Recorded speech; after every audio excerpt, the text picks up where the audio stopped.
When he says that sometimes you say knowledge is superior, sometimes you say action is superior. So you tell me one thing, which is superior? He says, then Krishna says, and what he says confuses him more.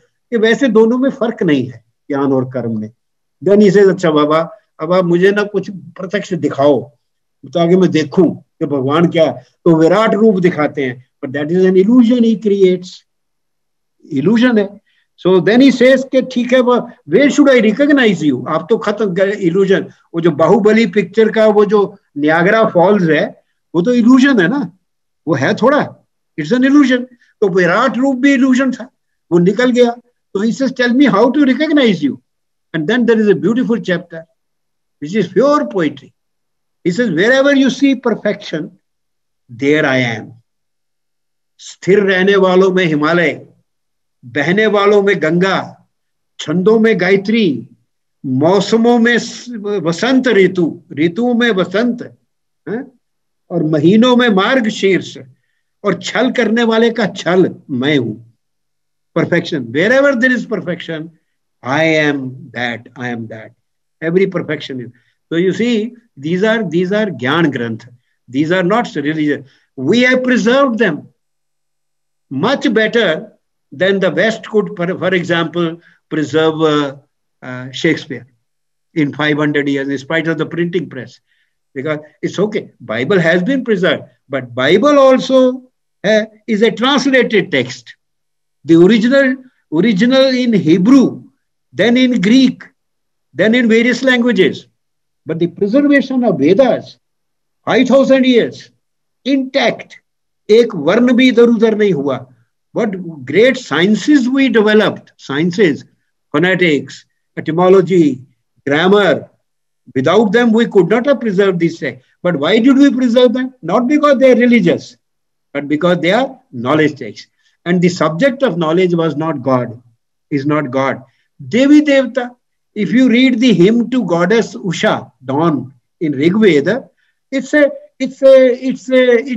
hymn in praise of a beautiful girl.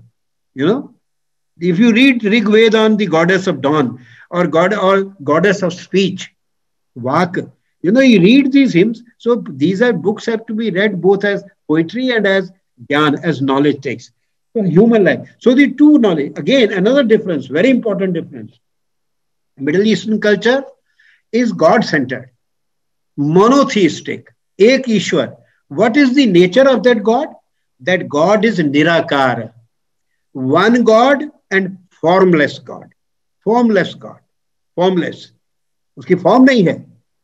No, it is only an idea. It's not an idea that takes the shape of an idol. ये निराकार है. But the logical fault line is that the Hebraic God is a formless God, but not an attributeless God. निराकार है पर निर्गुण नहीं है. निराकार है पर निर्गुण नहीं है. अब निराकार और सगुण में लॉजिकल कॉन्फ्लिक्ट है. इसलिए Spinoza 17th century Spinoza, in his book Interpretation of Scripture, says Hebraic God is an angry God. No, anger is a human problem. Anger is not a property of a formless God. So logically, in our system, we have a cafeteria approach to God. Because we are human life centered, we look at this conception of a powerful entity beyond us, also in terms of how it relates to our happiness. Our happiness. So Braj के लोग कहें हम कृष्ण के, कृष्ण हमारा, हम तो वह का घोड़ा बना ले, हम तो कृष्ण का घोड़ा बना ले. So you see, the God is also subsumed in the service of man. In the service of man. Not that the man has to, कि भगवान जो है वो आदमी के चालान काट रहा है. No. आदमी भगवान के चालान काटता है यहाँ हमारी संस्कृति. If you ever go to Jagannath temple, you will find devotees sitting outside and abusing God. अरे इतना भोग लग रहा है, तूने इतना खा रहा है और मैं देख भूखा बैठा हूं बाहर. और तो फिर कोई some pilgrim who is there, he says, अरे बाबा, don't abuse God, ये लो चावल खाओ. Because वहां प्रसाद भी चावल का ही चढ़ता है. So you have to understand your civilization, your culture. It's not, it is human life centered. It is not God centered, not theocentric culture, human life centric culture. So what do we have in place of God? तो उन्होंने कहा cafeteria approach to God, तो मैंने बता ही दिया. अगर आप भगवान में नहीं मानते, जैसे चारवाक नहीं मानते थे, जिनको हम लोकायत कहते हैं, वो नहीं मानते थे, तो उनको भी ऋषि माना गया. उनको भी हम ऋषि कहते हैं. चारवाक कहा करते थे कि अरे भैया, अगर इस नदी में स्नान करने से तुम्हें मोक्ष मिल जाता है तो तुम इसे डूब ही जाओ इसमें. फिर why don't you drown yourself, eternal मोक्ष मिलेगा. ये आज से 4000 साल पहले की बात है, ये आजकल की बात नहीं है. तो we have had skeptics, materialist skeptics from day one. Day one we have had materialist skeptics. So this is it's a you don't believe in God, don't believe, no problem, no problem. You will find many foolish people saying मेरा बच्चा बड़ा लायक है, वो कह रहा था मैं भगवान में नहीं विश्वास रखता.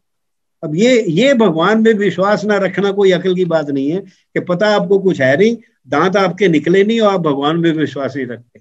But as a knowledge principle, not being able to believe in a God who has created the universe, it's a different matter, isn't it? So आप नहीं मानना चाहते, मत मानिए, no problem. You want to believe in one God, one powerful force, all right. ब्रह्मन माने ब्रह्मन की concept है, ब्रह्म की. You want to believe in two, Sitaram, Radhe Krishna. You want to believe in many, there are 51 शक्तिपीठ, 51 goddesses are there, उन्हें मान लो. Multiple. If you don't know, you want to believe in your own God, तो नदी से पत्थर उठा के ले आओ, उसको रोज साफ करो, उसके आगे फूल रखो, उसको रोली लगाओ, और फिर वो स्थान पे पड़ा वहीं पे उसको हिलाना नहीं, वो सिद्ध हो जाता है, वही भगवान बन जाता है. वो भी छोड़िए, you yourself are a potential God. हम सब ब्रह्म के अंश हैं. Carlyle says in his Sartor Resartus, and Carlyle was deeply influenced by Indian culture. He says, who am I? I am a sprinkle of the divine. I am a sprinkle of the divine floating in the ether of eternity. I am a fragment of the divine, sparkle of the divine. I am a sparkle of the divine floating in the ether of eternity. मैं तो अंश हूं. आजकल लोग अस्मिता की बड़ी लड़ाई लड़ते हैं, आइडेंटिटी की. Who am I? इतनी बड़ी आइडेंटिटी थी हमारी कि हम ब्रह्म के अंश हैं. अब इन लोगों ने, थ्योरी वालों ने काट के मुझे कपूर बना दिया, खत्री बना दिया, पंजाब का बना दिया, पाकिस्तान पंजाब का बना दिया, तो कहा तो मैं ब्रह्म का अंश था. अब मेरी आइडेंटिटी ये रह गई, इतनी सी बस, लिमिटेड. इसी अस्मिता का भी बड़ा प्रकोप है ना, बहुत लोग झगड़े करते हैं आइडेंटिटी को लेके भी. Anyways, so you see the difference between God-centered, आपको, अब you're yourself a God. So you know in China you have serial Buddhas, 10,000 Buddha हैं, because every person is a potential Buddha, Bodhisattva. Every person in Jain system is a potential Jina. He can himself become a Tirthankar. You can yourself become a Buddha. You can yourself become a Bhagwan. After what is Bhagwan? Bhagwan is the perfection of anything. You evolve and you achieve perfection and you become a God. इसीलिए हमारे great grammarian Panini, लोग उसको कहते हैं भगवान पाणिनि. वेद व्यास, भगवान वेद व्यास, ये वो नॉन ह्यूमन बींग्स. और जिनको हम भगवान कहते हैं, और हम उनकी तो हमें बर्थ भी पता है, डेथ भी पता है कि पैदा कब हुए और मरे कब. So but they were perfection. Ram for his Maryada, and Krishna for his action, दोनों में बड़ा भेद है. राम को पता नहीं था कि वो भगवान के अवतार हैं, because avatar is not God. Avatar is a form, manifestation of the energy, which is supreme energy. उसकी एक manifestation एक human being में आती है. That human being assumes the proportion of a God. So that is extraordinary individual who becomes. तो ये दो base थे. तो ज्ञान, तो गुरु नानक जी ने अब ज्ञान मार्ग लिया. तो देखिए हमारे यहाँ जो कॉन्सेप्ट है, गॉड नहीं है, ब्रह्मन है.